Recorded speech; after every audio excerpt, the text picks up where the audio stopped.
1999 ત્રિકોણબાગ રાજકોટના આ ચોકમાં એક માનતા પૂરી થતા આ ગણપતિની સ્થાપના કરવામાં આવી હતી અને ત્યારબાદ જોતજોતામાં લોકોની શ્રદ્ધા અને ભક્તિના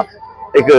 પ્રવાહથી આ ત્રિકોણબાગ રાજા જે સૌરાષ્ટ્ર ગુજરાતની સરહદો પાર કરી અને દેશ વિદેશોમાં પણ ભક્તો જેને માનતા રાખે છે એવા ગણપતિ મહોત્સવનું આજે 26મું વર્ષ છે। આપ જોઈ રહ્યા છો કે સરસ મજાના દુંદાળા દેવની આપણે વિધિવત હમણાં પૂજા કરી અને સ્થાપના કરી છે। આ દેવ ભગવાન શ્રી રામના સ્વરૂપમાં બિરાજમાન છે અને હાથમાં ધનુષ્ય બાણ છે, તેમજ ભક્તોને આશીર્વાદ આપે છે, દુઃખો દૂર કરશે। અને આજે અમે ભગવાનને પ્રાર્થના કરીએ છીએ કે સમગ્ર સમાજમાં આવતી અનેક પ્રકારની વિપદાઓ દૂર કરે અને દરેકના ઘરે અને એના પરિવાર સાથે રીધિ સિદ્ધિ સાથે બિરાજમાન થાય એવી અમે દુંદાળાદેવને પૂજન કરીએ છીએ।